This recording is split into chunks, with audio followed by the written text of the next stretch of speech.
Good evening students. आज हम लोग जो है क्लास 12 का अपना पहला चैप्टर लेटेस्ट स्टार्ट कर रहे हैं, सॉलिड स्टेट। ठीक है, तो जैसा कि हम लोग को बताया जाता है कि सॉलिड स्टेट है क्या, एक तरीके से मैटर का फिजिकल स्टेट है। अब सॉलिड स्टेट हम लोग पढ़ते हैं इस क्लास 12 के चैप्टर 1 में, जो है सबसे पहला चैप्टर हमारा जो सॉलिड स्टेट्स को पढ़ते क्यों हैं, क्योंकि जैसा कि हम लोग बताया गया, अगर शुरू से देखा जाए तो क्लास 9 में हम लोगों ने पढ़ा था क्या, मैटर के बारे में, और मैटर की कितनी स्टेट्स होती हैं। ठीक है, अब मैटर के जो स्टेट्स होते हैं हमारे पास कौन कौन से हैं, सॉलिड स्टेट में, उसके बाद लिक्विड स्टेट, फिर गैसियस स्टेट, और उसके बाद प्लाज्मा आ जाता है, उसके बाद बोस आइंस्टाइन कंडेंसेट और एक फर्मियन कंडेंसेट। लेकिन इसमें जो अभी तक देखा जाए तो हम लोगों ने केवल 3 के बारे में बहुत ज़्यादा एक्सप्लेनेशन तरीके से पढ़ा है, जैसे सॉलिड स्टेट, लिक्विड स्टेट और गैसियस स्टेट। अब जैसे कि बात करते हैं हम लोग, इस चैप्टर में हम लोग को पढ़ना है, तो जैसे कि चैप्टर का नाम ही है solid state,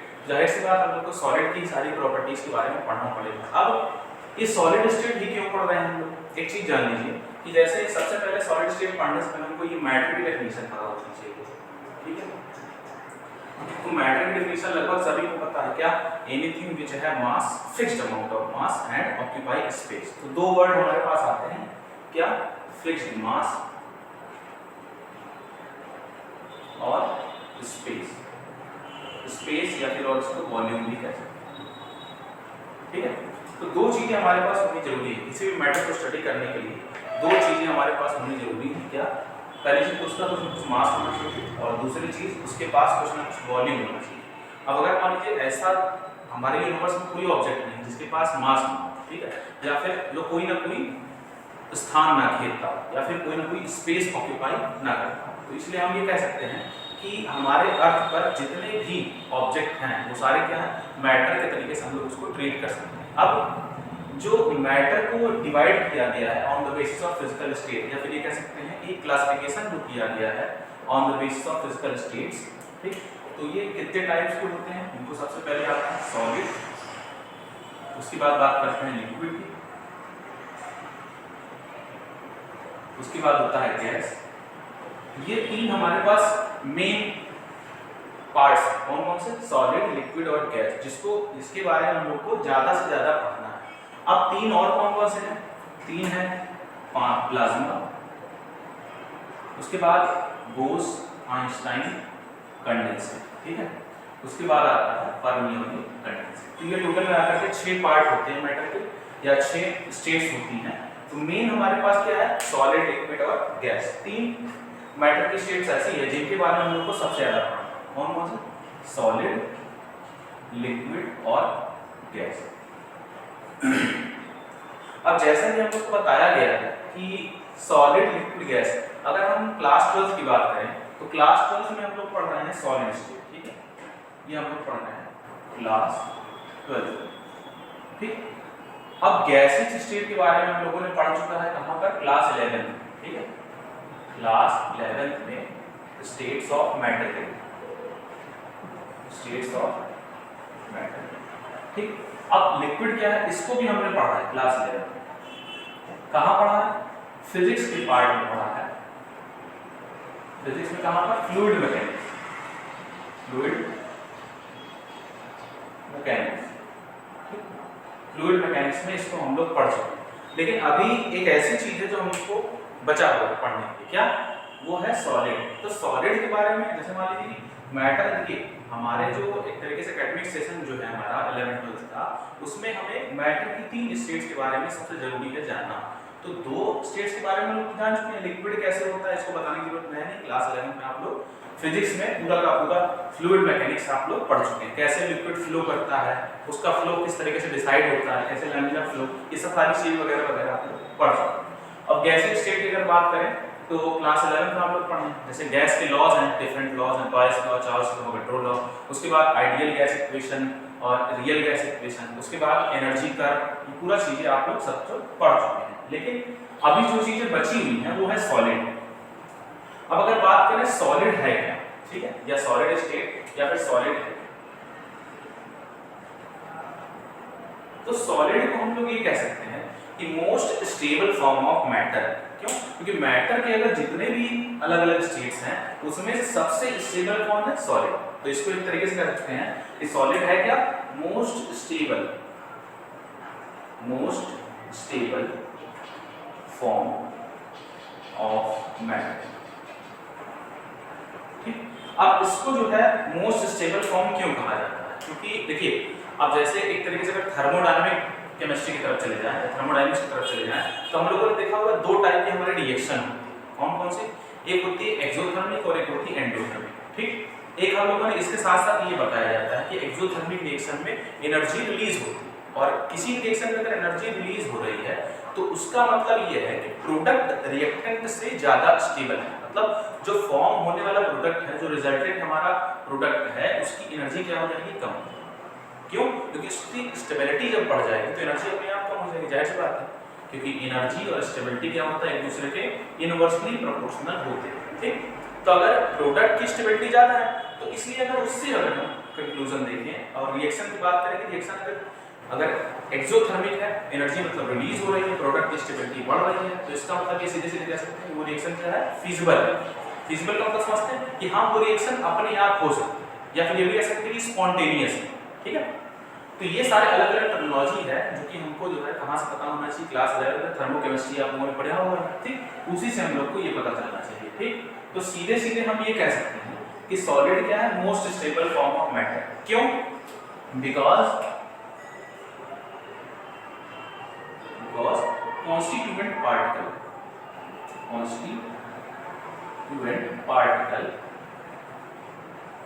are bonded by strong force। ठीक, तो जो उसके कॉन्स्टिट्यूएंट पार्टिकल हैं वो बहुत ज्यादा क्लोजली जो है पैक्ड रहते हैं। ये तो सभी को पता है, सॉलिड जो क्लोजली पैक्ड रहता है और उनके जो पार्टिकल के बीच में जो फोर्स होता है वो काफी ज्यादा स्ट्रांग होता है। ठीक, अब ये फोर्स कैसे स्ट्रांग हो गया? इसको सीधे सीधे हम लोग ग्रेविटेशनल फोर्स के हिसाब से देख सकते हैं। कैसे?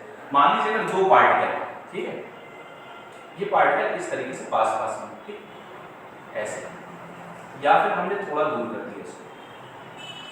ठीक, थर्ड कंडीशन में सबसे दूर तो ऐसा। ठीक है, तो यहाँ पर ये देखा जाए कि ये दो पार्टिकल के बीच में गैप है। ठीक है, यहाँ पार्टिकल के बीच में वही गैप थोड़ा कम और यहाँ पार्टिकल के बीच में कोई गैप नहीं। ठीक, तो इसको हम लोग कैसे ट्रीट कर सकते हैं? सॉलिड के तौर पर। ठीक, इसको कैसे ट्रीट कर सकते हैं? लिक्विड के तौर पर। और इसको कैसे ट्रीट कर सकते हैं? गैस के तौर पर। ठीक है, तो अब इन तीनों में हमको ये बताया जाता है शुरू से कि अगर सॉलिड क्या होता है? मोस्ट स्टेबल फॉर्म है, लिक्विड क्या है? थोड़ा कम स्टेबल है और गैस सबसे कम स्टेबल है। क्यों? क्योंकि अगर देखा जाए तो अगर सेम टाइप के पार्टिकल हैं या सेम टाइप के एलिमेंट हैं तो इसको अगर सबका मास भी हम क्या लेंगे? m m m सभी का मास हम सेम ले लेते हैं। अगर तो मान लीजिए कि अगर किसी ने हमसे पूछा कि ये बताइए कि सॉलिड, लिक्विड और गैस में सॉलिड ही क्यों सबसे ज्यादा स्टेबल है, तो दो रीजन हमको देना है। क्या? अगर इसमें लगने वाला फोर्स क्या? F = G m/r²। ये फोर्स आप लोगों ने समझे पढ़ा होगा। तो इसमें क्या होता है? R कहाँ से आ गया? ये R जो है इसके बीच की डिस्टेंस है। दो पार्टिकल के बीच की डिस्टेंस इसको क्या बोलते हैं? R को इंटरमॉलिक्यूलर डिस्टेंस या इंटरमॉलिक्यूलर स्पेस। ठीक, R क्या है? इंटरमॉलिक्यूलर स्पेस या फिर इंटरमॉलिक्यूलर डिस्टेंस। मतलब दो मॉलिक्यूल या दो पार्टिकल के बीच की डिस्टेंस क्या होती है? उसको बोलते हैं इंटरमॉलिक्यूलर स्पेस या फिर इंटरमॉलिक्यूलर डिस्टेंस। अब जो फोर्स है लगने वाला, वो फोर्स क्या है? R के इनवर्सली प्रोपोर्शनल है। तो R की वैल्यू जितनी कम होगी फोर्स उतना ज्यादा होगा। तो इसलिए हम सीधे सीधे कह सकते हैं कि यहाँ पर R की वैल्यू मिनिमम है, यहाँ पर R की वैल्यू मैक्सिमम है। तो ये वाला जो स्टेट है वो मोस्ट स्टेबल होगा। क्यों? क्योंकि यहाँ फोर्स की वैल्यू सबसे ज्यादा है। ठीक, तो जो ये फोर्स है इस फोर्स को हम लोग कैसे ट्रीट करते हैं? Intermolecular force. इंटरमॉलिक्यूलर फोर्स की बात है सबको। अब इसीलिए कहा जाता है कि सॉलिड स्टेट में जो पार्टिकल्स होते हैं वो क्लोजली बाउंड होते हैं। अब जब क्लोजली बाउंड रहेंगे तो उनकी स्टेबिलिटी क्या हो जाएगी? मैक्सिमम हो जाएगी। अब स्टेबिलिटी अगर मैक्सिमम है तो ये हम लोग कह सकते हैं कि यूनिवर्स में ज्यादातर मैटर क्या दिखता है? Solid form. अब अगर हम बात करें तो हमको लिक्विड में कुछ ही चीजें अवेलेबल है, जैसे अगर देखा जाए तो वाटर नेचुरली अगरिंग सब्सटेंस है वाटर, जो हमको लिक्विड में मिलता है। कुछ पेट्रोलियम प्रोडक्ट्स भी थोड़ा थोड़ा लिक्विड मिलते हैं, लेकिन ज्यादातर चीजें क्या है वो सॉलिड मिलती है। क्यों? क्योंकि हर एक पार्टिकल हर एक एलिमेंट क्या चाहता है, अपने आप को स्टेबल करना चाहता है। तो कोई भी सब्सटेंस जब बनेगा तो वो चाहे कि हम खुद में अपने आप में मैक्सिमम स्टेबिलिटी गेन करें। तो ज्यादातर पार्टिकल्स या ज्यादातर सब्सटेंसेस क्या होते हैं, सॉलिड स्टेट में हमारे पास अवेलेबल होते हैं। क्यों? क्योंकि सॉलिड जब बनता है, ठीक है, एक पॉइंट सीधे सीधे हम लोग को ये याद रखना है कि इन द फॉर्मेशन ऑफ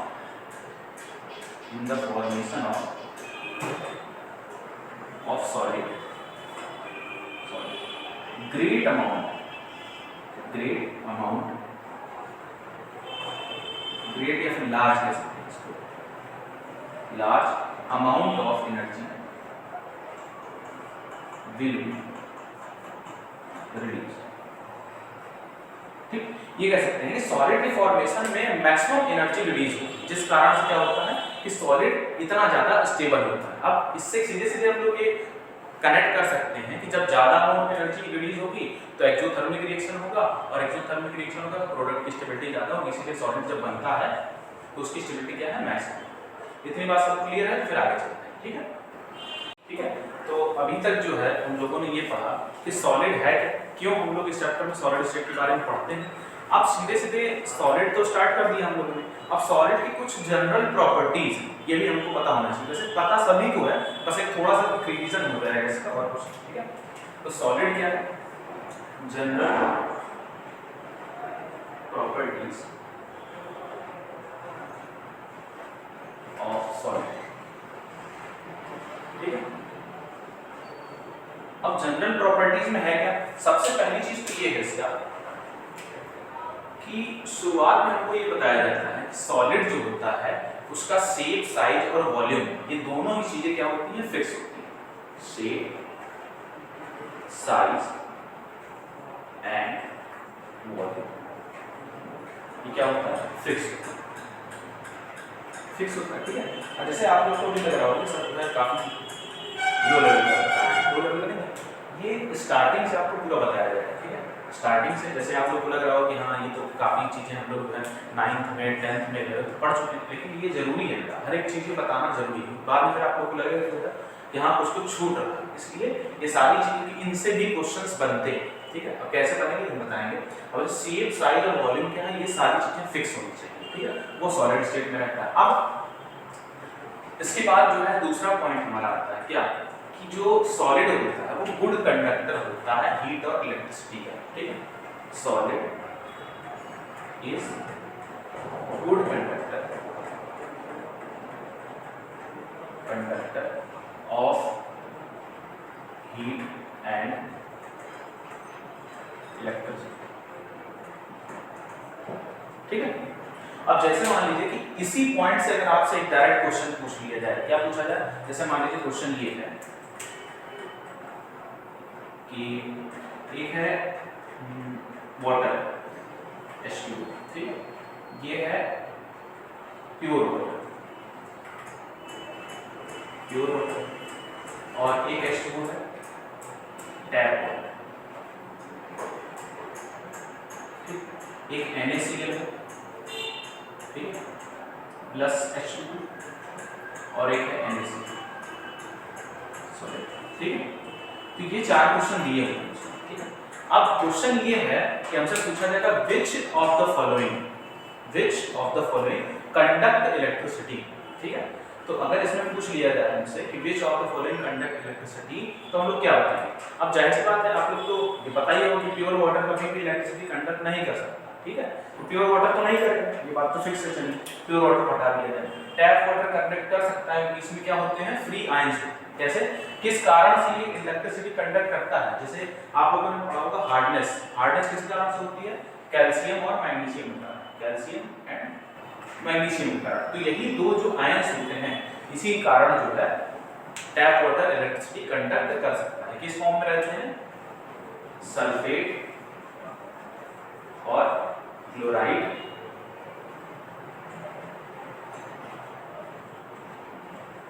और एक और होता है क्या, बाइकार्बोनेट।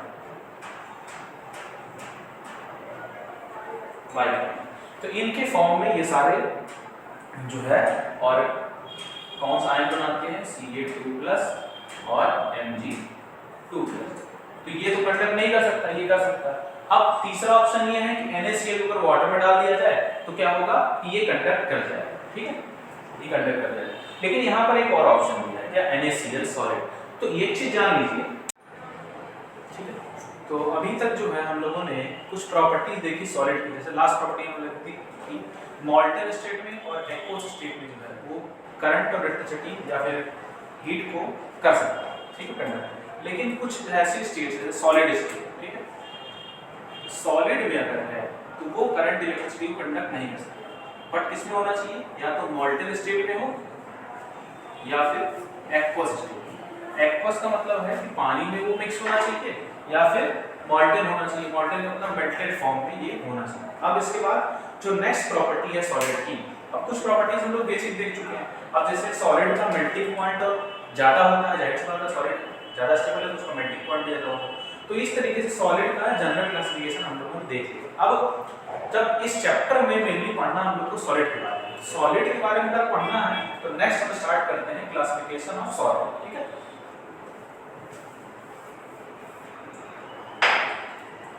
तो नेक्स्ट टॉपिक है हमारा classification of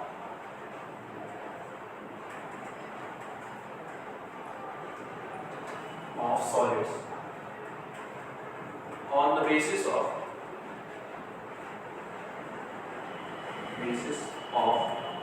arrangement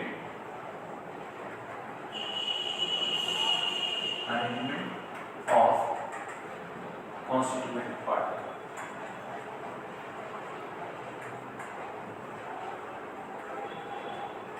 constituent particle, ठीक है। तो कॉन्स्टिट्यूएंट पार्टिकल के जो अरेंजमेंट है उसके हिसाब से अगर क्लासिफाई किया जाए तो सॉलिड कितने टाइप के होते हैं, दो टाइप कौन कौन से, पहला होता है हमारा क्रिस्टलाइन सॉलिड और दूसरा होता है एमॉर्फस, ठीक है। तो पहला है हमारे पास क्रिस्टलाइन सॉलिड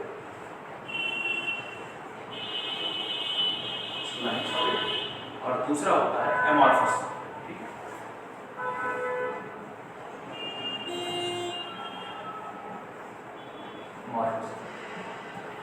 एक हो गया क्रिस्टलाइन सॉलिड और एक हो गया अमॉर्फस सॉलिड। अब जो पार्टिकल्स का या कंस्टिट्यूएंट पार्टिकल का जो अरेंजमेंट है, अब जैसे मान लीजिएगा अरेंजमेंट रेगुलर है और पीरियोडिक है, ठीक है। अगर अरेंजमेंट रेगुलर है और पीरियोडिक, सबसे पहला पॉइंट हमारा क्या है कि अरेंजमेंट कैसा, पार्टिकल का अरेंजमेंट कैसा। सबसे पहला पॉइंट हमारा है अरेंजमेंट। तो अरेंजमेंट क्रिस्टलाइन में क्या होता है, क्रिस्टलाइन सॉलिड में वो होता है रेगुलर और पीरियोडिक। क्या होता है, रेगुलर एंड पीरियोडिक, ठीक है। अगर यहां पर बात करें अमॉर्फस सॉलिड में क्या हो जाता है, irregular and what, non periodic. दूसरी बात, जो क्रिस्टलाइन सॉलिड होता है उसका नेचर कैसा है, ठीक है। दूसरा कॉन्सेप्ट क्या है इसका, नेचर, ठीक। नेचर क्या है इसका, नेचर में जो हमारा क्रिस्टलाइन सॉलिड होता है उसको बोलते हैं ट्रू सॉलिड। क्या बोलते हैं, ट्रू सॉलिड, ट्रू सॉलिड। और इसको क्या बोलते हैं, इसको बोलते हैं स्यूडो सॉलिड, स्यूडो सॉलिड। अब जैसे मान लीजिए कि जो नेचर की बात कर रहे हैं, नेचर में क्रिस्टलाइन क्या बोलते हैं, ट्रू सॉलिड बोलते हैं, और अमॉर्फस क्या बोलते हैं, स्यूडो सॉलिड। अब जैसे ट्रू सॉलिड का एग्जांपल क्या है, सॉल्ट, ठीक, NaCl, सोडियम क्लोराइड हो गया, सॉल्ट किसका एग्जांपल है, ट्रू सॉलिड का, ठीक है। अब ये अमॉर्फस सॉलिड का एग्जांपल से हम कांच, ग्लास, तो ग्लास क्या है, अमॉर्फस सॉलिड। अब जैसे ग्लास हमको दिखता तो सॉलिड की तरीके, लेकिन वो सॉलिड नहीं होता, उसको हम बोलते हैं ये क्या है, सुपर कूल्ड लिक्विड, ठीक है। क्या होता है, सुपर कूल्ड लिक्विड। क्यों, क्योंकि उसके मॉलिक्यूल का एक्सपेंशन होता है, टेम्परेचर के वेरिएशन पे उसके मॉलिक्यूल का एक्सपेंशन होता है। या फिर ये कह सकते हैं कि अगर टेम्परेचर हम वेरी करें, जैसे जैसे कांच की खिड़कियां होती हैं, खिड़कियों में उसका जो बॉटम वाला पार्ट है, जैसे एक अपर पार्ट हो गया, एक बॉटम वाला पार्ट हो गया, तो जो नीचे वाला पार्ट होता है उसकी जो मोटाई होती है वो टाइम के साथ साथ बढ़ जाती है। क्यों? क्योंकि वो जो अगर वो सॉलिड होता है, ट्रू सॉलिड होता, तो उसका एक्सपेंशन नहीं होता टाइम के रेस्पेक्ट में, टेम्परेचर चेंज होने के साथ साथ उसका एक्सपेंशन नहीं होता। लेकिन यहाँ पर क्या होता है कि उस लेयर का एक्सपेंशन हो जाता है, ठीक है, नीचे वाला जो पॉइंट है उसका एक्सपेंशन हो जाता है, तो वो ट्रू सॉलिड नहीं है, ठीक है। इसी तरीके से अब मान लीजिए प्लास्टिक, तो प्लास्टिक भी हमारा क्या होता है, दिखता तो हमको सॉलिड है लेकिन वो ट्रू सॉलिड नहीं होता। जितने भी प्लास्टिक चेयर हो गया या फिर ये जैसे मार्कर है, ठीक, अगर टेम्परेचर का वेरिएशन करेगा, टेम्परेचर बढ़ाएगा टाइम, तो क्या हो जाएगा, ये एक्सपैंड हो जाएगा, ये पिघलने लगेगा, ठीक। लेकिन सॉल्ट में ऐसा नहीं होता, सॉल्ट में उसके अगर मेल्टिंग पॉइंट तक ना पहुंचाया जाए उसको, तो वो पिघलेगा नहीं कभी भी। जब तक उसका मेल्टिंग पॉइंट रीच नहीं हो जाता तब तक वो मेल्ट नहीं होगा। लेकिन ऐसे अमॉर्फस सॉलिड में ऐसा नहीं है। ऐसा क्या है इसमें, इसको बोलते हैं ट्रू सॉलिड, सॉलिड इसको बोलते हैं स्यूडो सॉलिड, और इसको क्या बोलते हैं ट्रू सॉलिड। ये इसका नेचर हो गया। अब नेक्स्ट जो बात करते हैं वो है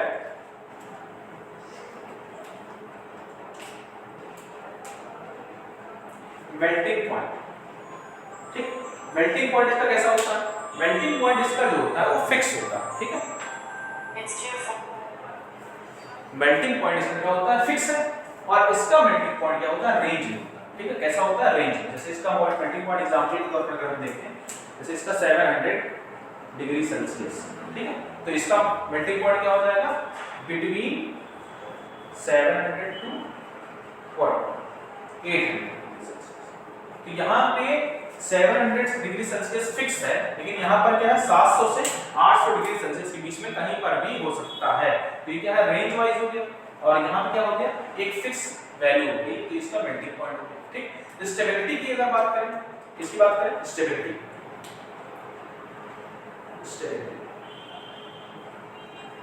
तो स्टेबिलिटी में ये क्या होता है, मोर स्टेबल होता है, मोर स्टेबल होता है।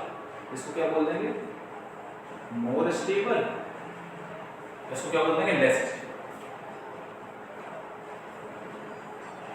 ठीक। अब हम क्या कह सकते हैं कि जितने ज्यादातर हमारे क्रिस्टलाइन सॉलिड हैं वो, या फिर ये कह सकते हैं कि ज्यादातर सॉलिड हमारे क्या होते हैं, क्रिस्टलाइन नेचर। क्यों? क्योंकि क्रिस्टलाइन सॉलिड बनने में जो एनर्जी लीच होती है वो ज्यादा रिलीज होती है। अगर ऐसे मान लीजिए कि हम कैल्शियम कार्बोनेट ले, ठीक है, कैल्शियम कार्बोनेट हमने ले लिया, अब उसी कैल्शियम कार्बोनेट से चॉक भी बनता है और उसी कैल्शियम कार्बोनेट से मार्बल भी बनता है, मार्बल या फिर ग्रेनाइट भी बनता है। तो चॉक और मार्बल में ज्यादा स्टेबल कौन है, जाहिर सी बात है मार्बल। और चॉक क्या है, लेस स्टेबल। चॉक को अपने हाथ से हम तोड़ सकते हैं, मार्बल को तोड़ना मुश्किल है, ठीक। तो दोनों जबकि बना है सेम कॉन्स्टिट्यूएंट से, क्या सेम कॉन्स्टिट्यूएंट मॉलिक्यूल से, कैल्शियम कार्बोनेट से, दोनों ही बने हुए हैं, लेकिन उसको तोड़ना क्या आसान है चॉक को, और इसको तोड़ना क्या है, मार्बल को मुश्किल है। क्यों? क्योंकि मार्बल के बनने में ज्यादा एनर्जी रिलीज हुई है, मतलब उसका प्रोडक्ट क्या है, ज्यादा स्टेबल है, और चॉक को बनने में कम एनर्जी रिलीज हुई है, इसलिए उसका प्रोडक्ट क्या है, लेस स्टेबल। तो जाहिर सी बात है ये जितने भी हमारे क्रिस्टलाइन सॉलिड हैं वो हमेशा ज्यादा स्टेबल रहेंगे, और ज्यादातर नेचर में क्या अवेलेबिलिटी किसकी होती है, क्रिस्टलाइन सॉलिड, ना कि अमॉर्फस सॉलिड। तो ग्रेनाइट और जो है हमारा मार्बल वो काफी ज्यादा मात्रा में अवेलेबल होता है, उतना चॉक हमको नहीं मिल सकता, ठीक है। या फिर कैल्शियम कार्बोनेट जो चूना पत्थर होता है वो अवेलेबिलिटी कम होती है उसकी, लेकिन किसकी, मार्बल और ग्रेनाइट की अवेलेबिलिटी ज्यादा है, ठीक है। अब ये हमारे हो गए कुछ नॉर्मल पॉइंट्स जिसके हिसाब से हम क्रिस्टलाइन को और अमॉर्फस को डिफरेंशिएट कर सकते हैं। अब इसको नोट करिए तो फिर हम आगे के पॉइंट डिस्कस करेंगे।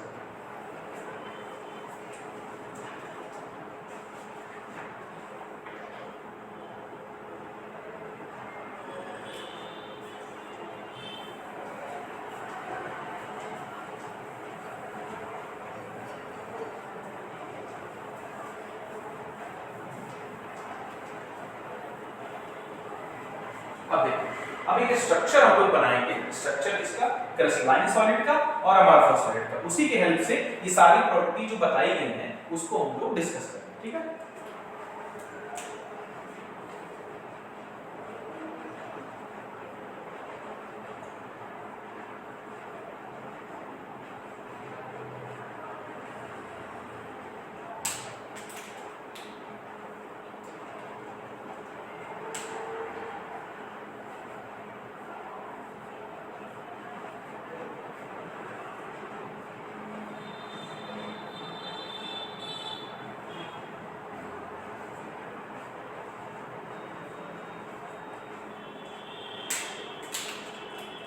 देखिए एक टाइप के एटम हो गए, ठीक है, या एक टाइप के कांस्टीट्यूएंट एलिमेंट हो गए, यहाँ पर हम दूसरे एलिमेंट को फिक्स कर दें, ठीक।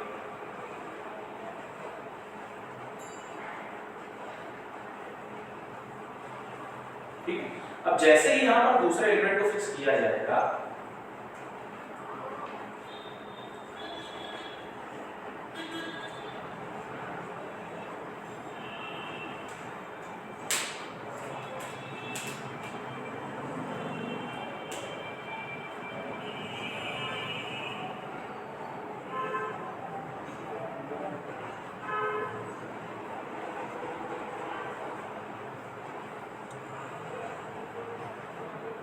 ये किसका एग्जांपल हो गया, क्रिस्टलाइन एग्जांपल हो गया, ठीक है। अब अमॉर्फस एक बना लेते हैं, ठीक।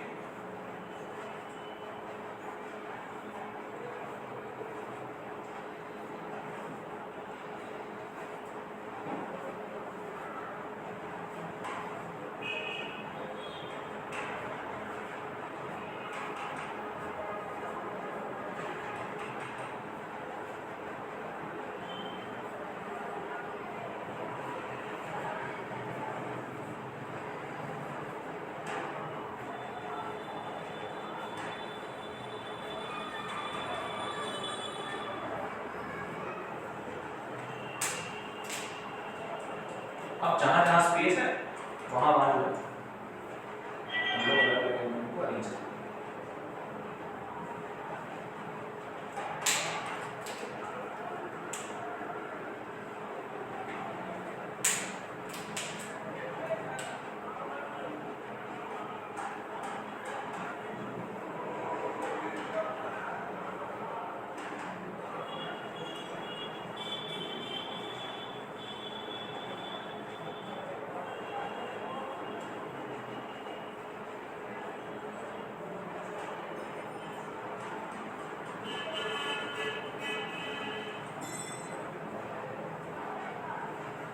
ठीक, अब देखिए यहां डिफरेंस क्या है। अब जैसे पहला हमने इसमें पॉइंट देखा था क्या, रेगुलर एंड पीरियोडिक अरेंजमेंट, ठीक है। यहां पे अगर बात करें हम तो रेगुलर और पीरियोडिक अरेंजमेंट है। कैसे, अगर इस वाली लेयर को हम ए मान लें, ठीक, तो ये ए, फिर क्या है ए, फिर ए, फिर ए और यहां पर ए, और इसको अगर हम क्या मान लें बी लेयर, ठीक, क्या मान लें बी लेयर मान, तो यहाँ पर बी, फिर ये बी, फिर बी और तो यहाँ पर अरेंजमेंट क्या होगा, रेगुलर, मतलब ए के बाद बी, फिर उसके बाद ए, फिर बाद बी, फिर उसके बाद ए, फिर उसके बाद बी, फिर उसके बाद ए, ऐसे करते हुए कंटीन्यूअस वे में ये चलता है। मतलब ये रेगुलर अरेंजमेंट है, प्लस उसके साथ साथ पीरियोडिक है, मतलब एक फिक्स टाइम के बाद वही यूनिट रिपीट हो जाएगी। कैसे, ए एक चला, फिर गैप, फिर रिपीटेशन, फिर गैप, फिर रिपीटेशन, फिर गैप, फिर रिपीटेशन। यहाँ पे कैसा क्या होगा, यहाँ पे मान लीजिए ये ए यूनिट है, ठीक है, ये ए है, फिर एक यूनिट गैप के बाद ए आ गया, फिर दो यूनिट गैप के बाद ए आया, फिर एक यूनिट उसी पैटर्न गैप पे क्या आ गया ए, फिर से दो गैप ए। तो यहाँ पर कोई रेगुलर अरेंजमेंट नहीं देखने को मिल रहा, कुछ अरेंजमेंट यहाँ तक देखने को मिला, दो गैप, फिर दो एलिमेंट, फिर गैप, फिर मान लीजिए इसके बाद दो एलिमेंट, लेकिन ऐसा नहीं आगे क्या होता जा रहा है, फिर से चेंज कर रहा है, ठीक। अब यहाँ क्या है, ये बी आ गया हमारे पास, ये बी आ गया, यहाँ पर भी बी आ गया, यहाँ पर भी बी आ गया, ये बी आ गया, ये भी आ गया, उस तरीके से ए आ गया यहाँ पर, ये भी और ये भी, और बाकी सब नीचे क्या है ए ए ए ए। तो यहाँ पर सीधे सीधे हमको देखने को मिल रहा है कि कोई रेगुलर अरेंजमेंट नहीं है, ठीक। तो पहला पॉइंट सीधे सीधे हम ये समझ सकते हैं कि क्रिस्टलाइन सॉलिड में क्या होता है कि रेगुलर और पीरियोडिक अरेंजमेंट होता है, क्या, regular and periodic arrangement, regular and periodic arrangement, regular and periodic, ठीक है। और अमॉर्फस सॉलिड में क्या होता है, irregular and non periodic, irregular and non periodic arrangement, ठीक। साफ साफ दिख रहा है यहाँ पर क्या हो रहा है, यहाँ पर पीरियोडिसिटी रिपीट हो रही है, इसमें इधर में जाएंगे तो भी रिपीट हो रही है, ठीक। किसी भी डायरेक्शन में जाएंगे पीरियोडिसिटी क्या हो रही है, रिपीट हो रही है। ठीक, तो ये चार अलग डिफरेंट डायरेक्शन में देखिए कौन कौन से। मान लीजिए पहला डायरेक्शन ये था, ठीक, पहला डायरेक्शन ये हो गया, दूसरा डायरेक्शन इधर गया हम लोग, ठीक, तीसरा डायरेक्शन इधर गया और चौथा इधर, ठीक। अब यहाँ पर भी वही काम करेगा, एक डायरेक्शन में हम इसको इधर भेज दें, ठीक, एक डायरेक्शन हम इधर नीचे भेज दें, एक इधर लेफ्ट में भेज दें और एक इधर राइट में। तो ये चार अलग अलग डायरेक्शन इसके लिए अलग अलग डायरेक्शन में हम मूव किए, ये चार डायरेक्शन, ठीक। तो इसका ये साफ साफ ये बदलता है कि अगर यहाँ पर हम डिफरेंट डायरेक्शन मूव करें, एक बार क्या लेफ्ट से राइट मूव किए, एक बार टॉप से बॉटम मूव किए, या फिर एक बार इस डायरेक्शन मूव किए, एक बार डायरेक्शन, तो ये बताइए अगर हम लेफ्ट से राइट जा रहे हैं तो ये प्रॉपर्टी हमको क्या दिख रही है, A B A B A B ये दिख रही है, ठीक। फिर अगर नीचे जा रहे हैं तो अलग दिख रही है, इधर जा रहे हैं तो अलग दिख रही है, इधर जा रहे हैं तो अलग दिख रही है। देखिए यहाँ पर क्या है, ए सब एक डायरेक्शन का होगा, इधर जा रहा है बी बी बी, तो ये जो दो स्टार हमको मिल रहे हैं, क्या एक स्टार यहाँ पर मिला है और एक स्टार यहाँ पर, ठीक। यहाँ पे क्या है, इस स्टार इसको मान लीजिए और एक स्टार इसको मान लीजिए। तो ये जो दो डायरेक्शन है, इस डायरेक्शन में जाने पर लगभग हमको वही एलिमेंट बार बार मिल रहे हैं जो इस डायरेक्शन में जाने पर मिल रहे हैं, ठीक। मतलब जब कई सारे भीड़ हो जाती कहीं पर, तो आप भीड़ में किसी भी डायरेक्शन में जाइए आपको सेम टाइप ऑफ लोग दिखेंगे, कहीं पब्लिक दिखेगी। लेकिन अगर मान लीजिए अगर हम ये काम करें कि इधर हम लड़कियों को अरेंज कर दें, इस साइड लड़कों को अरेंज कर दें और बीच में बच्चों को अरेंज कर दें, मतलब ऐसे जो 18 साल से कम हो इस लाइन में अरेंज हो जाए, जो 18 से 40 साल के बीच में इस लाइन में अरेंज हो जाए, फिर जो 40 से 60 के बीच में इस लाइन में अरेंज हो जाए। तो अगर आप जिस डायरेक्शन में जाएंगे, अगर इस डायरेक्शन में जाते हैं तो आपको केवल 18 साल से कम वाले लोग मिलेंगे, इस डायरेक्शन में जाएंगे तो आपको 18 साल से 40 वाले लोग मिलेंगे, इस डायरेक्शन में जाएंगे तो 40 से 60। मतलब अगर डिफरेंट डायरेक्शन में आप जा रहे हैं तो डिफरेंट प्रॉपर्टी आपको देखने को मिल रही है ना। मतलब अगर रेगुलर अरेंजमेंट कहीं पर है, कहीं पर पीरियोडिक अरेंजमेंट है, अगर वहां पर हम डिफरेंट डायरेक्शन मूव करते हैं तो डिफरेंट प्रॉपर्टी, ठीक है। लेकिन अगर कहीं पर इररेगुलर अरेंजमेंट है, नॉन पीरियोडिक अरेंजमेंट, कोई एक क्राउड है, भीड़ है, तो भीड़ में आप कहीं पर भी जाइए आपको बच्चे भी मिलेंगे, आपको बुजुर्ग भी मिलेंगे, आपको लड़के भी मिलेंगे, आपको लड़कियां भी मिलेंगी और आपको युवा भी मिलेंगे, हर एक वर्ग के लोग मिलेंगे।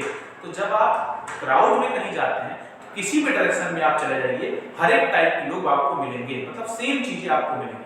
तो अगर एक किसी भी डायरेक्शन में हम जाए और सेम प्रॉपर्टीज हमको दिखे तो उसको बोलते हैं आइसोट्रोपिक। क्या बोलते हैं, आइसोट्रोपिक। तो जितने भी अमॉर्फस सॉलिड होते हैं उनका नेचर कैसा होता है, आइसोट्रोपिक नेचर। क्या होता है, आइसोट्रोपिक, आइसोट्रोपिक नेचर होता है। और जितने भी क्रिस्टलाइन सॉलिड उसको क्या बोलते हैं, एनाइसोट्रोपिक। क्या होता है, एनाइसोट्रोपिक। अब आइसोट्रोपिक और एनाइसोट्रोपिक वर्ड है, ठीक है। आइसोट्रोपिक का मतलब ये होता है, सीधे सीधे यहां समझ लेते हैं, आइसोट्रोपिक, आइसोट्रोपिक का मतलब ये है कि सेम प्रॉपर्टीज, ठीक है, सेम प्रॉपर्टीज इन डिफरेंट डायरेक्शन, डिफरेंट डायरेक्शन, ठीक। एग्जाम्पल क्या है इसका, क्या एग्जाम्पल, अमॉर्फस, अमॉर्फस सॉलिड, ठीक है। अब नेक्स्ट क्या है, नेक्स्ट जो हमने बताया वो है एनाइसोट्रोपिक। क्या, एनाइसोट्रोपिक। तो एनाइसोट्रोपिक क्या है, एनाइसोट्रोपिक का मतलब है कि different property in different direction. क्या, different property, different property in different direction, ठीक। इसका एग्जांपल हम क्या ले सकते हैं, एग्जांपल कोई भी सॉल्ट ले सकते हैं, मान लो NaBr हमने ले लिया, इसका एग्जांपल ले सकते हैं ग्लास, ठीक। इसका एग्जांपल हम ग्लास ले सकते हैं। तो ग्लास क्या आइसोट्रोपिक नेचर का होता है और सोडियम ब्रोमाइड कोई भी सॉल्ट क्या होता है, एन आइसोट्रोपिक नेचर का। ये क्वेश्चन बहुत ज्यादा इंपॉर्टेंट है, ये ज्यादातर एनसीईआरटी में थोड़ा सीबीएसई में जो है 1 नंबर या 2 नंबर में आता है कि ये बताइए कि अमॉर्फस सॉलिड क्रिस्टलाइन होता है कि सॉरी अमॉर्फस सॉलिड आइसोट्रोपिक होता है कि एनाइसोट्रोपिक होता तो हम क्या बताएंगे, अमॉर्फस सॉलिड हमेशा ही आइसोट्रोपिक नेचर का होता है और क्रिस्टलाइन सॉलिड हमेशा कैसा होता है, एनाइसोट्रोपिक नेचर का। ठीक है। अब एक चीज और क्या, कि जो आइसोट्रोपिक सॉलिड होते हैं, ठीक, आइसोट्रोपिक या फिर जो अमॉर्फस सॉलिड होते हैं, अगर उसको कट किया जाए, नाइफ से कट किया जाए, तो उसका जो एज है शार्प रहेगा। कैसा रहेगा, शार्प रहेगा कि नहीं रहेगा। अमॉर्फस सॉलिड को अगर कट किया जाए तो उसका एज रफ रहेगा। क्यों, क्योंकि अगर मान लीजिए इस जगह से काटते हैं इसको, कैसे काटते हैं, ऐसे काटते हैं, यहां से हम क्या करें, एक लेयर बना करके मान लीजिए यहां से हमने काट दिया इसको, तो काटने के बाद हमको क्या क्या चीजें मिल रही, एक एज मान लीजिए हमने काटा यहां से लेकर के यहां तक, तो यहां हमको क्यूब मिलेगा और सर्किल भी मिलेगा। क्यूब और सर्किल का मिक्सचर मिल रहा है, देखिए क्यूब और सर्किल का मिक्सचर मिल रहा है। तो जब कहीं दो तीन चीजें आपस में मिल जाएंगी तो वो सरफेस क्या हो जाएगा, रफ हो जाएगा। क्यों, क्योंकि क्यूब कहीं मिलेगा, कहीं सर्कुलर एज मिलेगा, कहीं क्यूब मिलेगा, तो वो सरफेस कैसा हो जाएगा, रफ हो जाएगा। मतलब सेम टाइप के कॉन्स्टिट्यूएंट एलिमेंट नहीं मिलेंगे। तो यहां से मान लीजिए अगर हमने कट किया तो ये सरफेस क्या है, यहाँ क्यूब भी मिल रहा है, सर्किल भी मिल रहा है, क्यूब भी मिल रहा है, सर्किल भी मिल रहा है, तो इसका मतलब यहाँ क्या हो जाएगा, सरफेस रफ हो जाएगा। लेकिन अगर यहां से हम कट करें, मान लीजिए हम यहां से, ठीक, कहां से, इस जगह से, ठीक, तो यहां से हमको फिक्स है क्या मिल रहा है, केवल और केवल सर्किल मिल रहा है, और कुछ नहीं, केवल सर्किल मिलेगा। तरीके से अगर यहां सीधी लाइन पास कर दें तो यहां केवल हमको सर्किल मिल रहा है, मतलब इसका एज क्या हो जाएगा, शार्प। तो सीधे सीधे ये बोल सकते हैं कि अगर क्रिस्टलाइन सॉलिड को अगर हम कट करें तो इसका एज क्या हो जाएगा, एज क्या हो जाएगा, शार्प, शार्प एज हो जाएगा, और इसका एज क्या हो जाएगा, रफ, एज क्या हो जाएगा, रफ, रफ। ठीक है। तो किसी भी नाइफ से अगर इसको कट करते हैं तो जाहिर सी बात है, अगर ग्लास को अगर हम नाइफ से कट करें, जैसे अगर कांच कहीं पर गिर जाता है तो कांच गिर जाने के बाद हमको हाथ से उठाना नहीं चाहिए। क्यों, क्योंकि हाथ में हमारा वो कट जाएगा। क्यों, क्योंकि इसका उसका एज क्या रफ है, उसमें अलग अलग जो है निकले हुए हैं कांटे टाइप, ठीक, तो वो जब हमारे स्किन पे जाएगा तो कट कर देगा। लेकिन ऐसा इसमें नहीं, सॉल्ट को अगर आप वो ठीक जो जैसे सॉलिड सॉल्ट आता है ना पत्थर के टाइप, उसको आप हाथ से ले सकते हो, वो कटेगा नहीं। लेकिन उसी टाइप का अगर कांच अगर हम हाथ में ले लेंगे तो हाथ से कट जाएगा। क्यों, क्योंकि वहां पर क्या है, ये एज उसका रफ है और यहाँ पर एज क्या है, शार्प। अगर एक पॉइंट से पॉइंट पकड़े हुए हैं तो वो कटेगा, ठीक, इसलिए इसका एज क्या है, शार्प होता है, और इसका एज क्या होता है, रफ होता है, क्योंकि इसका सेम पार्टिकल एक डायरेक्शन में हमको मिलेगा। इतनी बात क्लियर है। मेन इसकी प्रॉपर्टी क्या है, क्रिस्टलाइन और अमॉर्फस को डिफरेंशिएट करने की। तो पहली चीज तो ये जान लीजिए कि जो क्रिस्टलाइन सॉलिड होता है वो ट्रू सॉलिड होता है, और जो अमॉर्फस सॉलिड होता है वो कैसा सॉलिड होता है, स्यूडो सॉलिड। रियल सॉलिड वो नहीं होता, या फिर उसको ये भी कह सकते हैं कि अमॉर्फस सॉलिड क्या है, एक सुपर कोल्ड लिक्विड। क्या होता है, सुपर कोल्ड लिक्विड के तौर पर, ठीक, जैसे ग्लास का एग्जांपल हो गया। प्लस दूसरा पॉइंट हमने ये देखा कि स्टेबिलिटी दोनों में किसकी ज्यादा है, अमॉर्फस की, क्रिस्टलाइन की। तो जाहिर सी बात है क्रिस्टलाइन सॉलिड की स्टेबिलिटी ज्यादा होगी। क्यों, क्योंकि क्रिस्टलाइन सॉलिड बनने में एनर्जी क्या होती है, वो ज्यादा लिबरेट होती है। तो कभी भी किसी भी कंपाउंड या बॉन्ड के बनने में अगर ज्यादा एनर्जी लिबरेट होती है तो इसका मतलब वो स्टेबिलिटी ज्यादा गेन करेगा। तो इसका मतलब क्रिस्टलाइन जितने भी सॉलिड है एनवायरनमेंट में सबसे ज्यादा क्रिस्टलाइन सॉलिड ही पाए जाते हैं, ठीक। बाकी ये जो अमॉर्फस सॉलिड वो अपने से बनाते हैं खुद, जैसे कांच हम अपने से बना रहे हैं, ठीक है, उसके बाद प्लास्टिक्स अपने से बना रहे हैं, तो ये सारी चीजें बताती हैं कि एनवायरनमेंट में ज्यादातर हमारे सॉलिड्स कैसे हैं, क्रिस्टलाइन सॉलिड, ठीक। दूसरी चीज, इसका जो मेल्टिंग पॉइंट होता है, मेल्टिंग पॉइंट क्या होता है, इसका मेल्टिंग पॉइंट फिक्स है, इसका मेल्टिंग पॉइंट हमेशा वेरी करता है, मतलब 700 से 800 के बीच में, जो मैंने एग्जांपल बताया। दूसरी चीज, जो इसका ऑर्डर होता है, ऑर्डर का मतलब होता है रेगुलर अरेंजमेंट, वो कितनी दूर तक चल रहा है, ठीक। तो यहाँ पर रेगुलर अरेंजमेंट जो है वो पूरे लैटिस या पूरे क्रिस्टल में चलेगा। लेकिन यहाँ पर क्या है, अरेंजमेंट का जो ऑर्डर बदल जाएगा, जैसे यहाँ पर एक ऑर्डर दिख रहा है, यहाँ पर फिर दूसरा आ गया, वहां फिर तीसरा आ गया, इस तरीके से बदलता है। तो इसको क्या बोलते हैं, लॉन्ग रेंज ऑर्डर बोलते हैं। क्या बोलते हैं, long range order, long range order. और यहाँ पर ये क्या हो जाता है, शॉर्ट, ठीक है, यहाँ पर ये क्या हो जाता है, शॉर्ट, ठीक। मेनली हम लोग को क्या देखना है, यहाँ पर पीरियोडिक अरेंजमेंट, यहाँ पर नॉन पीरियोडिक, यहाँ पर रेगुलर है, यहाँ पर इरेगुलर है। प्लस दूसरी चीज क्या बोले, ये लॉन्ग रेंज ऑर्डर है, ये शॉर्ट रेंज ऑर्डर। इसका मेल्टिंग पॉइंट वैल्यू पॉइंट क्या रहेगा, शार्प रहेगा, इसका क्या रहेगा, वेरिएशन रहेगा। तीसरी चीज, स्टेबिलिटी इसकी ज्यादा है और स्टेबिलिटी इसकी क्या है, कम। तीसरी चीज उसकी बात क्या बोलेंगे, ये आइसोट्रोपिक नेचर का है, ये आइसोट्रोपिक नेचर का, ठीक। ये मेनली जो है 4-5 क्लासिफिकेशन है जिसके बेस पे इसको डिफरेंशिएट किया जाता है, ठीक। इससे क्वेश्चंस मेनली दो टाइप के बनते हैं। क्या, एक पूछा जाता है ऑर्डर के रिस्पेक्ट में, जो तीन इंपॉर्टेंट चीज हैं कौन कौन से, एक ये हो गया रेगुलर पीरियोडिक अरेंजमेंट, दूसरा हो गया एनिसोट्रोपिक और आइसोट्रोपिक, और तीसरा हो गया लॉन्ग रेंज और शॉर्ट रेंज। ये 3 पॉइंट है जिसके रिस्पेक्ट में क्वेश्चन काफी आता है, ठीक है। तो इसको आप नोट कर लीजिए, फिर हम लोग आगे इसकी क्लासिफिकेशन देखते हैं। अब जैसे मान लीजिए कि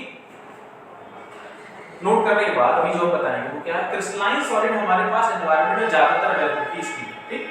अमॉर्फस सॉलिड उतना है नहीं हमारे पास, तो हम लोग इसकी स्टडी नहीं करते, ठीक है, इसकी स्टडी नहीं करते, हम लोग स्टडी किसकी करेंगे, क्रिस्टलाइन सॉलिड। तो अब हम लोग इसको छोड़ देंगे अमॉर्फस सॉलिड को और फर्दर किसके बारे में पढ़ेंगे, क्रिस्टलाइन सॉलिड के बारे में। तो आप इसको नोट करिए, फिर क्रिस्टलाइन सॉलिड के बारे में स्टार्ट करिए।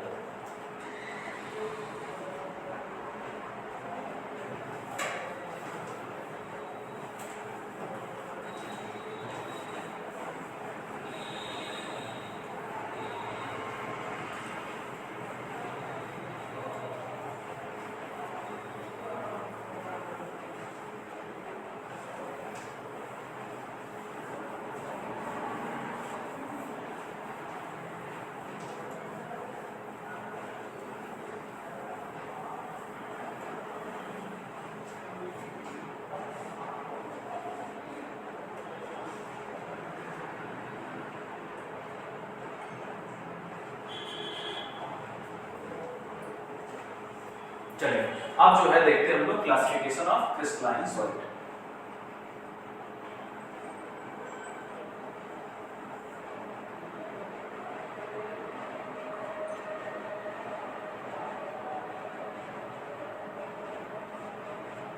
क्लासिफिकेशन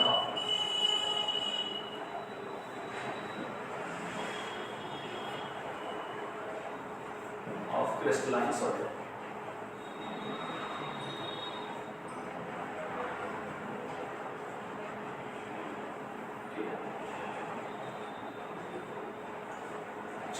अब जो है ये जो क्लासिफिकेशन है वो किसके अकॉर्डिंग बनाया गया है, ठीक है। जो क्रिस्टलाइन का जो क्लासिफिकेशन है वो बनाया गया है ऑन द बेसिस ऑफ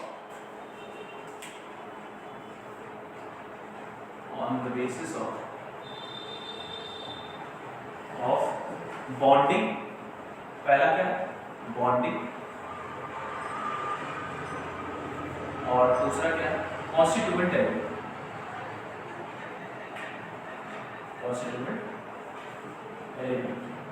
तो इनके आधार पर जो है हम क्रिस्टलाइन सॉलिड को क्लासिफाई करते हैं, जिसमें कि सबसे पहला जो हमारे पास क्लासिफिकेशन आता है वो किसका है, वो है मॉलिक्यूलर क्रिस्टलाइन सॉलिड। या फिर अब हम कहीं पर भी क्रिस्टलाइन वर्ड यूज नहीं करेंगे क्योंकि हमको पता है क्लासिफिकेशन सारा किसका चल रहा है, क्रिस्टलाइन।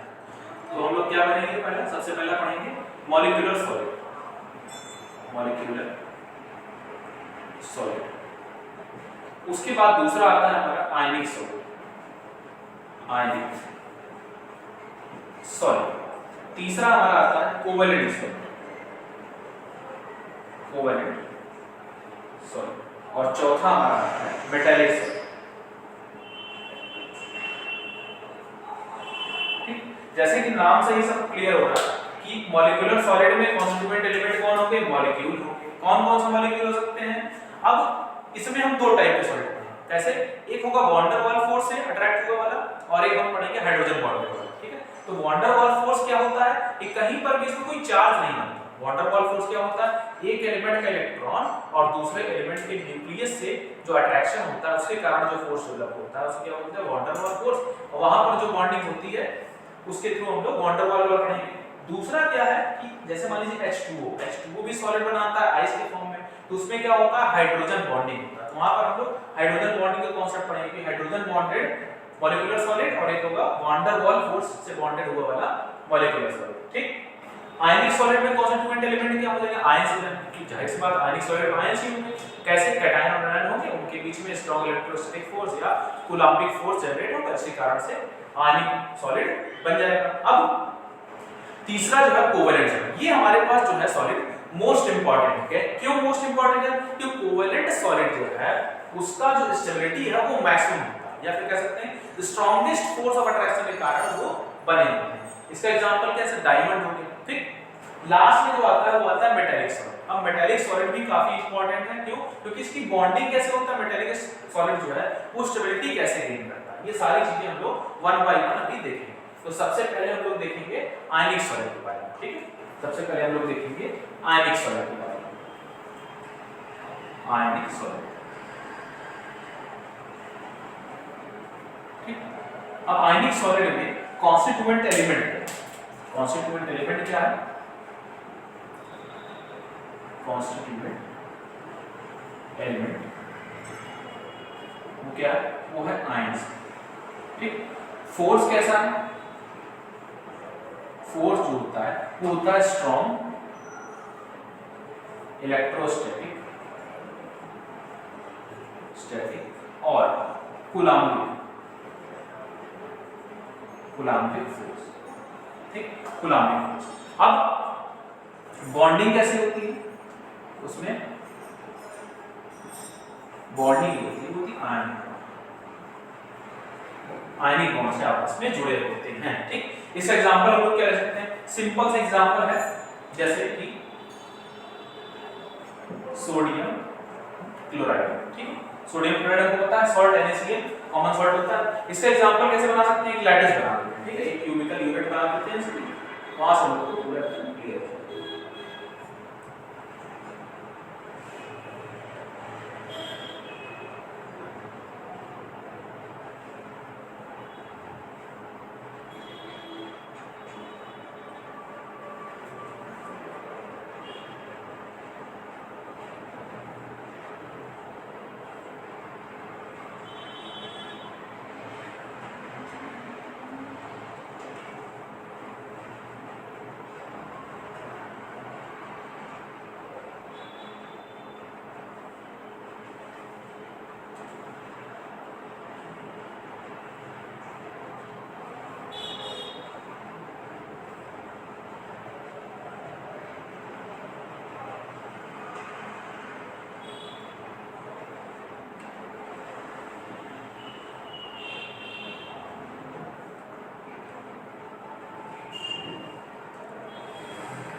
एक ये हमने सॉलिड बना दिया।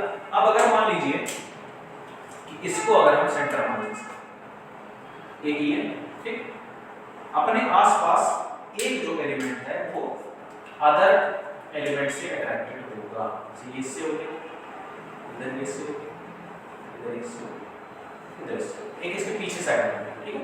तो ये डॉटेड फॉर्म में बना, ये कैसे होता है?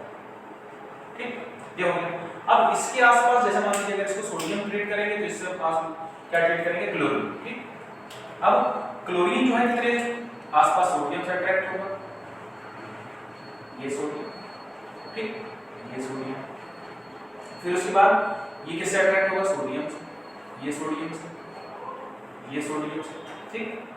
अब बाकी किससे अट्रैक्ट होगा? क्लोरीन से, ये हो गया क्लोरीन, क्लोराइड बोल सकते हैं, ये क्लोराइड हो गया, ये क्लोराइड हो गया, ये क्लोराइड, ठीक, ये क्लोराइड हो गया और ये क्या हो गया? सोडियम। ठीक, तो अगर रेड वाले को हम सोडियम ट्रीट करें और ब्लू वाले को क्लोराइड, ये Na+ हो गया और ये क्या हो गया? Cl-, ये हो गया Cl-। तो एक तरीके से ये सबसे पहला एग्जांपल जो हमारा किसका बना? आयनिक सॉलिड का। मतलब आयनिक सॉलिड क्या? एक क्यूबिकल स्ट्रक्चर है। क्यूबिकल स्ट्रक्चर में अगर एक कॉर्नर को हम क्या मान ले? सोडियम मान ले, तो उसके आसपास के जितने भी कॉर्नर रहेंगे वो क्या हो जाएगा? क्लोराइड आयन से घिरे रहेंगे।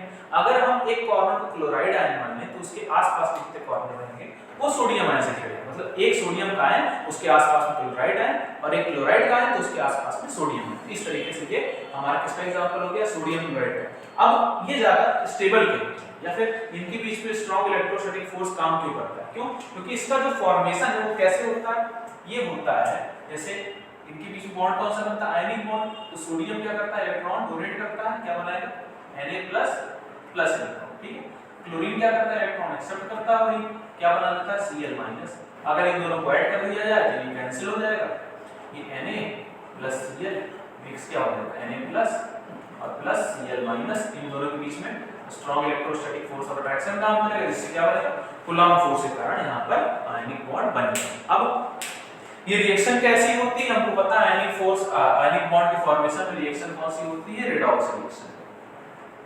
रेडॉक्स रिएक्शन होती है, इसलिए काफी ज्यादा स्टेबल है। तो ये हमारा आयनिक सॉलिड कंप्लीट हो जाता है यहाँ पर। अब नेक्स्ट जो हम बात करेंगे वो बात करेंगे मॉलिक्यूलर सॉलिड, ठीक है। इसको आप नोट करिए, फिर मॉलिक्यूलर सॉलिड स्टार्ट करेंगे।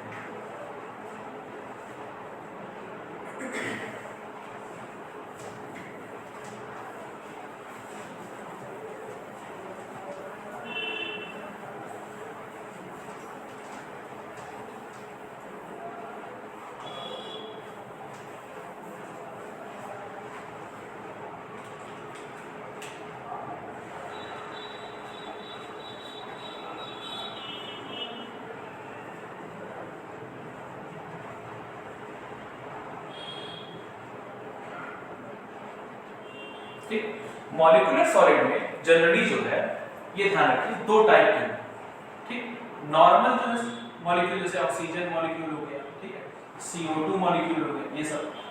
और एक टाइप होगा उसके बाद जो है हमारा जैसे H2O, H2 क्या बनाता है आइस, और ये CO2 क्या बनाता है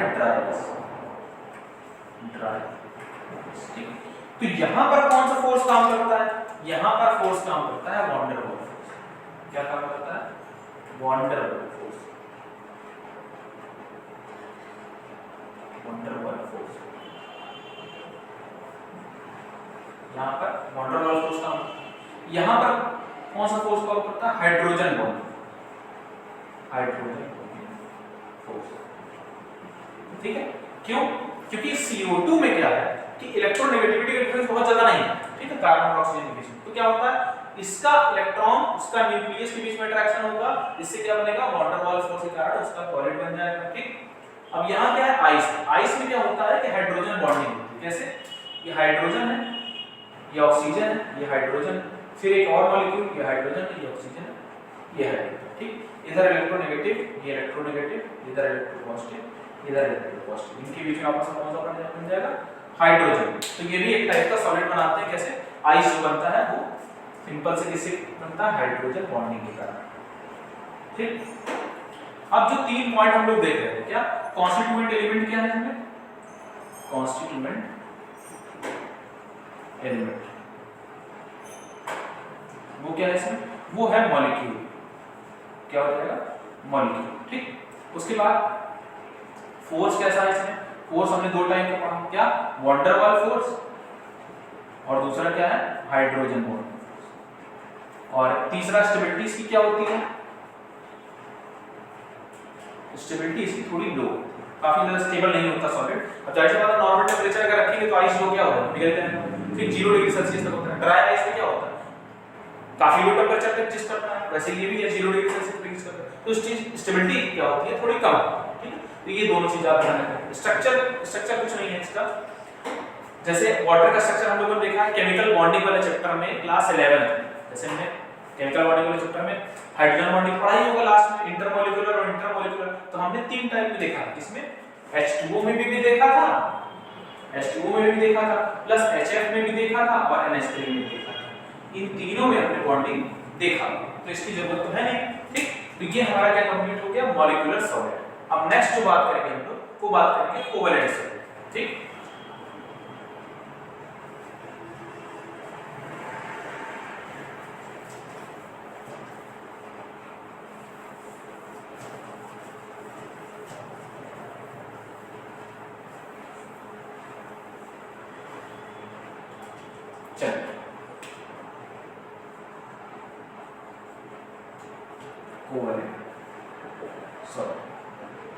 अब कोवेलेंट सॉलिड में जो कॉन्स्टिट्यूएंट हमारे एलिमेंट होते हैं वो क्या होते हैं, एटम, कॉन्स्टिट्यूएंट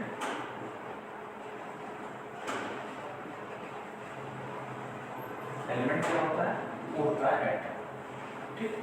फोर्स क्या होता है, फोर्स होता है स्ट्रॉन्गेस्ट फोर्स होता है, मतलब सबसे ज्यादा स्ट्रॉन्ग फोर्स किसमें होता है, कोवेलेंट सॉलिड में। जैसे इसका एग्जांपल क्या है, डायमंड, ठीक। उसके बाद स्टेबिलिटी क्या होती है, स्टेबिलिटी इसकी क्या हो जाती है, मैक्सिमम एग्जांपल क्या ले सकते हैं इसका हम लोग, डायमंड, ठीक है। डायमंड इसका एग्जांपल हम ले सकते हैं। अब डायमंड का स्ट्रक्चर कैसे होता है, ठीक है।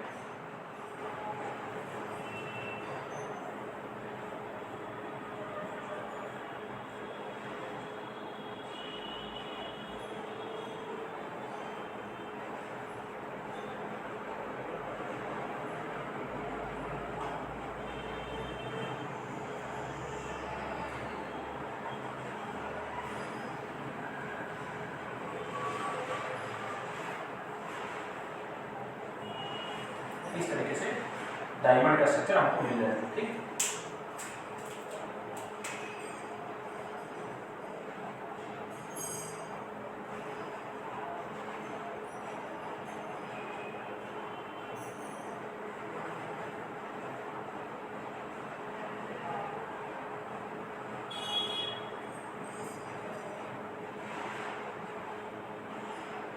ठीक, ये डायमंड का स्ट्रक्चर हो जाता है। तो डायमंड मेरे लिए काफी ज्यादा स्टेबल कंपाउंड है। या फिर ये कह सकते हैं कि जो ये सॉलिड है डायमंड, इसका यूज हम लोग कहाँ करते हैं, कटिंग करने में, ग्लास की कटिंग करने में, ये सब हमारे लिए यूज होता है इसका। अब सबसे ज्यादा स्टेबल क्या है, कोवेलेंट सॉलिड है। स्ट्रॉन्गेस्ट फोर्स ऑफ अट्रैक्शन यहाँ काम करता है, कोवेलेंट इसको बोलते हैं, कोवेलेंट फोर्स ऑफ अट्रैक्शन। ये बनता कैसे है, ये बनता है कोवेलेंट बॉन्ड जैसे कि बनता है वैसे ही बनेगा। कैसे, बाय द शेयरिंग ऑफ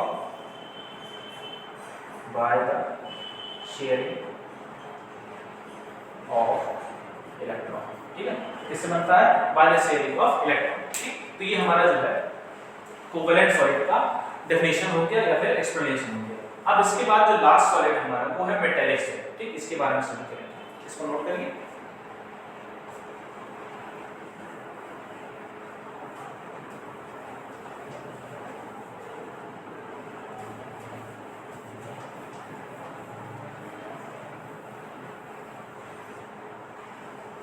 चलिए, अब जो लास्ट हमारा है वो है मेटेलिक सॉलिड।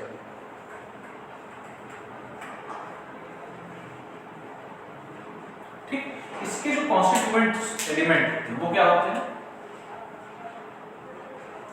कॉन्स्टिट्यूएंट्स एलिमेंट्स वो क्या होते हैं, वो होते हैं metallic ion and free electron, free और मूवेबल इलेक्ट्रॉन। ठीक, फोर्स कैसा होता है, फोर्स होता है इलेक्ट्रोस्टैटिक, स्टैटिक फोर्स। ठीक, उसके बाद स्टेबिलिटी क्या होती है, स्टेबिलिटी को मतलब ठीक ठाक स्टेबल होती है। अब ये इसका स्ट्रक्चर काफी इंपॉर्टेंट है। ठीक है, कैसे इंपॉर्टेंट है ये देखते हैं। जैसे मान लीजिए कोई मेटल की शीट है, ठीक, ये हमने मेटल की शीट ली। ठीक, अब इसमें क्या कर रहे हैं, हम इलेक्ट्रॉन बना रहे हैं, ये जगह जगह इलेक्ट्रॉन बना रहे हैं।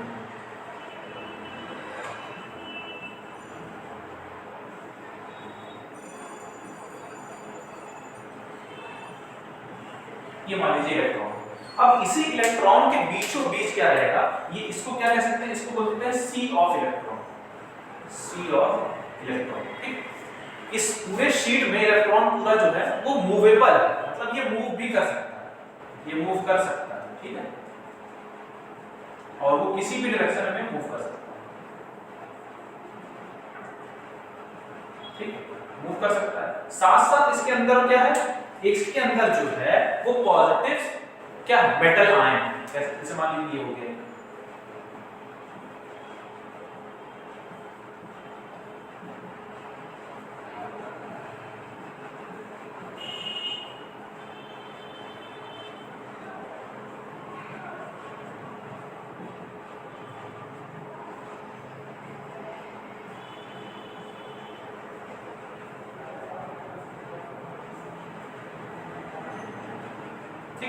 अब यहां पर ये पॉजिटिव क्या है, ये मान लीजिए सोडियम, क्या है, सोडियम ने प्लस।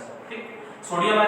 अब जो मेटेलिक सॉलिड है उसके एग्जांपल क्या है, सोडियम मेटल भी हो सकता है, आयरन भी हो सकता है, कॉपर भी हो सकता है। तो ये सब क्या है, मेटेलिक सॉलिड है। अब ये स्टेबिलिटी कैसे गेन कर सकते हैं, ठीक है, ये चीज जान लीजिए। तो जो सोडियम ये प्रेजेंट है यहाँ पर, और किसमें प्रेजेंट है, ये इसी के सीट पर जो फ्री इलेक्ट्रॉन्स होते हैं, इसी के फ्री इलेक्ट्रॉन है। ये आए कहां से है फ्री इलेक्ट्रॉन, ये आए हैं, सोडियम हमेशा 11 इलेक्ट्रॉन होता है इसके पास, ये एक इलेक्ट्रॉन डोनेट करके किस में कन्वर्ट हो जाता है, नियॉन में। ठीक, नियॉन के बराबर हो जाता है, इससे क्या होता है 10 electron, inert gas electronic configuration convert हो गया। अपने आप को थोड़ी स्टेबिलिटी दिया, लेकिन अभी भी क्या है, ये एक तरीके से कह सकते हैं कि न्यूट्रल बॉडी ज्यादा स्टेबल होता है और चार्ज बॉडी क्या है, लेस स्टेबल।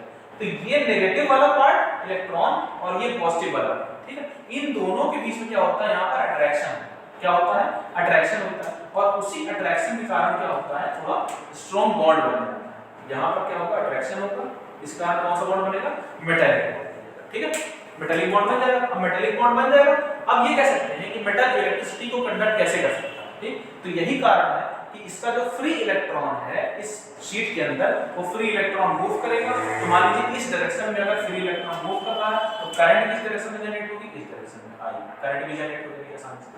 तो ये हम कह सकते हैं कि मेटालिक सॉलिड स्टेबल तो है, लेकिन उतना स्टेबल नहीं है जितना कि कौन सा कोवेलेंट सॉलिड। कोवेलेंट सॉलिड के एग्जांपल में क्या लिया, एग्जांपल हम यहाँ ले सकते हैं। ठीक है। जैसे मान लीजिए यहाँ CO2 हमने ले लिया, H2O हमने ले लिया, ठीक।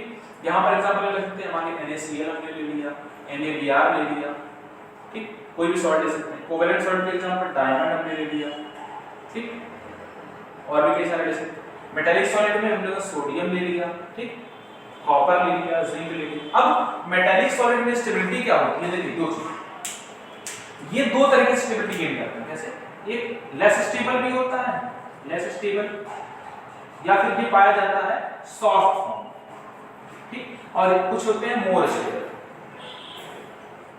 जो कि हार्ड सॉलिड के फॉर्म में होते हैं। अब सॉफ्ट सॉलिड के एग्जांपल क्या है? जैसे सोडियम हमने बताया, सोडियम को कहां रखा जाता है? एल्कली मेटल वाले ग्रुप में। और जितने भी सारे एल्कली मेटल्स हैं, मेटल तो है ही है, अब भाई मेटल है तो मेटालिक सॉलिड के अंतर्गत आएंगे।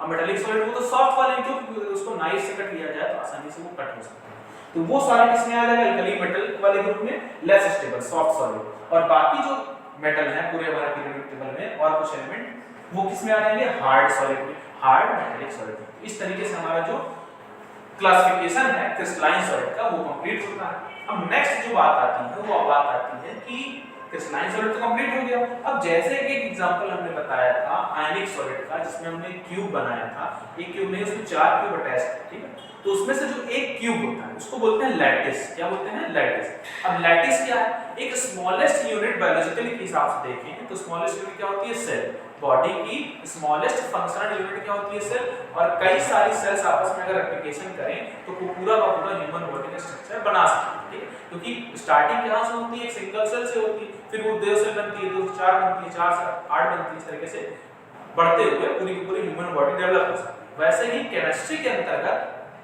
अगर देखा जाए तो सबसे छोटा क्या होता है? एक एटम होता है। फिर एटम मिलकर क्या बनाते हैं? मॉलिक्यूल बनाते हैं। मॉलिक्यूल मिलकर कंपाउंड बना देते हैं। फिर वही कंपाउंड मिलकर पूरा पूरा सब्सटेंस बना देता है। तो इस तरीके से यहाँ पर भी क्या है? सॉलिड स्टेट में सबसे छोटा पार्ट जो हमारा होता है वो होता है लैटिस। अब लैटिस क्या है? लैटिस एक क्यूबिकल स्ट्रक्चर को बोलते हैं, एक क्यूब यूनिट को बोलते हैं। क्यूब का स्ट्रक्चर सब लोग इमेजिनेशन कर ही सकते हैं। क्यूब में क्या होता है? कॉर्नर कितने होते हैं? 8 कॉर्नर होते हैं, सभी को पता है। एजेस कितने होते हैं? एज हमारे पास होती है 12। फेसेस कितने होते हैं? 6 फेसेस होते हैं। अब फेस कितना पार्टिकल शेयर करता है? कॉर्नर कितना पार्टिकल शेयर करता है? तो एक पार्टिकल कॉर्नर कितना शेयर करता है? एक पार्टिकल फेस कितना शेयर करता है? और एक पार्टिकल जो एज कितना शेयर करता है? ये सारी चीजें हम लोग जो है अब नेक्स्ट क्लास में ये देखेंगे। तो आज का क्लासिफिकेशन यहीं पर हमारा कंप्लीट होता है। हम लोगों ने क्या क्या देखा? हम लोगों ने बस इतना देखा है आज कि सॉलिड है क्या, सॉलिड का क्लासिफिकेशन कैसा होता है, क्रिस्टलाइन सॉलिड, अमॉर्फस सॉलिड, और उसके साथ साथ फिर क्रिस्टलाइन सॉलिड का एक्सप्लेनेशन कैसा, मॉलिक्यूलर सॉलिड, आयनिक सॉलिड, कोवेलेंट सॉलिड और मेटालिक सॉलिड। हम नेक्स्ट क्लास में इसके बाद हम लोग लैटिस पॉइंट, लैटिस स्पेस और कॉर्नर, एज, लेंथ, ये सब के बारे में देखेंगे, ठीक है।